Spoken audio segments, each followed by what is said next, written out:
Young brains need a lot of external stimuli to develop, particularly from birth to age 3, what's known as the critical period. It's during this time that children's neurons are making connections for fundamental skills such as vision, hearing, and language. But these needs are based on centuries of human evolution, which used to have nothing to do with screens.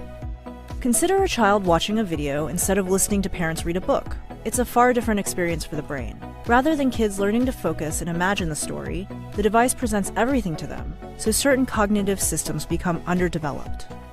And when children spend too much time in front of a screen rather than interacting with people, they can have stunted development of the frontal lobe, part of the brain that decodes social interactions. It can become more difficult to develop empathy or learn social cues like facial expressions. What's more, the stimuli from a screen can be a lot.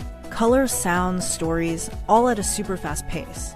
That can be sensory overload, releasing stress hormones such as cortisol.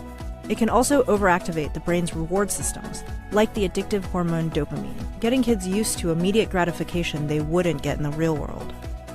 So most scientists and doctors agree that screen time can alter young, still-forming brains, but in some ways, that change can be positive. Take the results of one recent study that exposed young mice 6 hours daily to audiovisual stimuli similar to those found in a video game. After 10 days, the mice showed signs of hyperactivity, impaired learning, and risk-taking.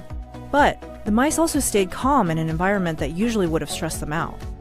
Some scientists now argue screen time can help prepare a child's brain for our increasingly fast-paced, high-stimulus world. So, screen time isn't always bad, and it isn't all created equal either. An educational letter-matching game isn't the same as a violent movie.